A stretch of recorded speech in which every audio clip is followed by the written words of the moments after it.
예, 안녕하십니까. 경기도 지사 예비후보 새정치민주연합 김상곤입니다.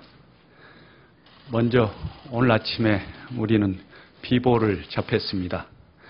진도 현장에서 희생자들을 인양하던 민간 잠수사 한 분이 돌아가셨습니다. 그분의 헌신적인 행동에 존경을 표하고 애도를 표합니다.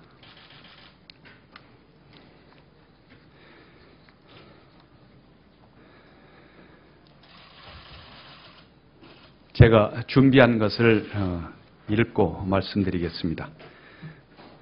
국가가 가장 기본적인 임무인 국민의 생명과 안전을 보호하지 못하는 것을 보면서 국민들은 정부의 무능과 무책임에 분노하며 국가에 대한 근본적인 회의를 갖게 됐다. 세월호 참사에 분노한 유가족이 한 말이 아닙니다. 10년 전 당시 한나라당 박근혜 대표는 국회 대표연설에서 김선일 씨가 아프가니스탄에서 피살된 사건과 관련해 노무현 대통령과 참여정부를 강도 높게 비판하면서 이렇게 말했습니다.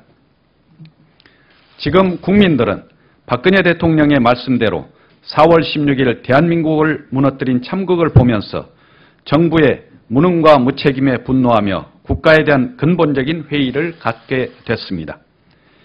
국가의 기본인 국민의 생명과 안전을 지키지 않는 대한민국, 우리는 더 이상 국가라 부를 수 없습니다. 저는 더 이상 박근혜 대통령의 사과에 관심이 없습니다. 이 참극은 국무총리를 비롯한 내각을 갈아치우거나 대통령의 사과 한두 번으로 끝날 일이 아닙니다. 희생양 몇 명을 찾아내고 그들을 엄단하는 것으로 덮을 수 있는 일도 아닙니다. 재난 시스템을 손질하는 것으로도 충분하지 않습니다. 국가의 기본을 저버린 박근혜 정권을 심판해야 합니다. 국민의 생명보다는 돈을, 공공가치보다는 개인 이익이 우선하는 방향으로 나라를 잘못 끌어가는 박근혜 정권을 심판해야 합니다. 이런 정권을 용납하면 절대로 안 됩니다. 이번 지방선거에서 탄핵받았다는 생각이 들도록 박근혜 정권을 확실히 심판해 국민을 두려워하고 국민의 뜻을 겸허히 받들도록 만들어야 합니다. 임기가 3년 반이나 남은 박근혜 정권이 국정 기조를 바꿔야 우리 국민이 덜 불행해질 것이기 때문입니다. 새정치민주연합 지도부와 당원 동지들에게 말씀드립니다. 저는 오늘 우리 당의 모든 후보와 당 지도부가 나라를 다시 세우기 위해 박근혜 정권 심판에 앞장서 줄 것을 요청합니다. 아울러 국민으로부터 박근혜 정권 심판을 위임받기 위해서는 우리 스스로를 돌아보아야 한다는 것을 말씀드리고자 합니다. 세월호 참사로 박근혜 정부의 무능과 거짓이 드러났지만 국민들이 아직은 새정치민주연합을 대안 세력으로 인정하지 않습니다. 우리는 이것이 무엇을 뜻하는지 확실히 깨달아야 합니다. 세월호 참사로 먼저 우리의 책임을 참여해야 합니다. 안전과 생명을 위험에 빠뜨리는 규제 완화의 광풍이 불어닥칠 때 우리는 이를 막지 못했습니다. 진도 사고 현장에도 우리의 설 자리는 없었습니다. 진상규명도 중요하지만 사고 20일이 지나도록 피해자를 위한 종합대책을 아직 내놓지 못하고 있습니다. 특검을 요구하는 피해자 가족들의 요구에도 제대로 대응하지 못하고 있습니다. 저부터 참여합니다.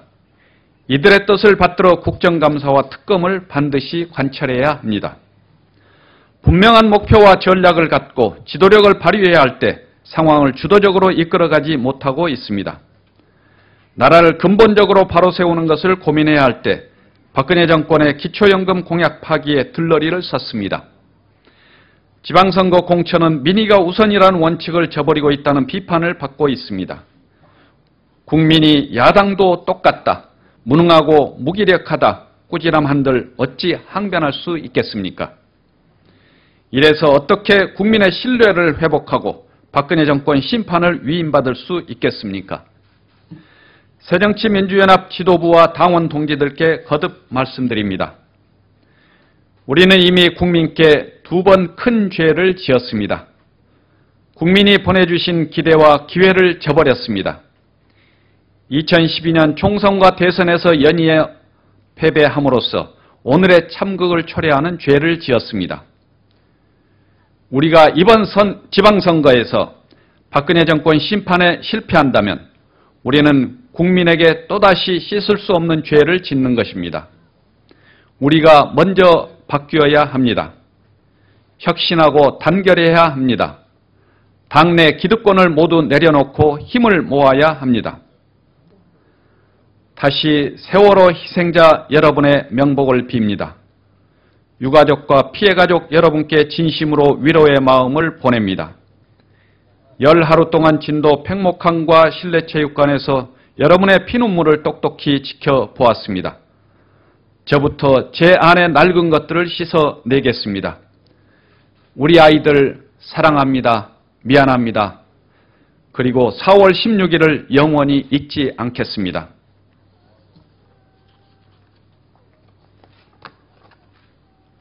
예, 이상 말씀드렸습니다. 휴일인데도 불구하고 이렇게 참여해 주신 기자 여러분들께 감사드립니다. 감사합니다.